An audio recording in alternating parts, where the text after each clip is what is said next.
In today's video, I'm going to teach you how to integrate and use Zapier with Google Sheets.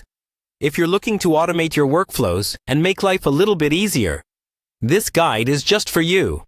We'll walk through each step to set up this integration efficiently and seamlessly. First, let's get started by going to the Zapier website.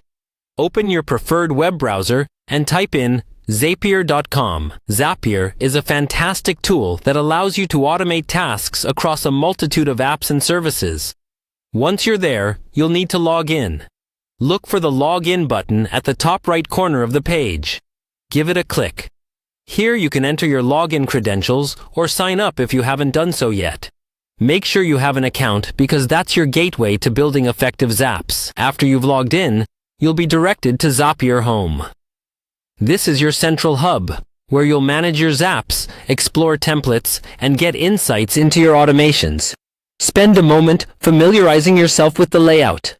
The easier you navigate, the smoother your process will be.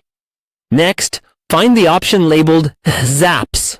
This is where the magic happens. Zaps are automated workflows that connect your apps. Click on Zaps to get started. Now, we need to create a new zap. You'll see a button that says Create Zap. Give it a click. This is where you'll start designing your workflow. Once you're in the Zap editor, the next step is to add specific actions for the workflow. There should be an option on the screen that says Add Steps. Click on that. You'll enter a menu where you can search for the apps you want to integrate. In our case, we're focusing on Google Sheets. Go ahead and type Google Sheets into the search bar. This is the application that will receive your data transfers or prompts from other connected apps. Select Google Sheets when it appears in the search results. Before proceeding, if you haven't already connected Google Sheets to your Zapier account, you'll be prompted to authorize the connection. Follow the prompts to grant necessary permissions. This step ensures all your data interactions are secure and properly managed. And there you have it.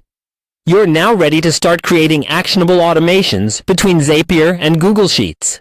From here, you can specify triggers and actions that define what your zap will do, like adding new rows to a spreadsheet when certain conditions are met in other apps. Remember, creating effective zaps might take a little experimentation. Don't hesitate to explore and adjust settings to better fit your specific needs.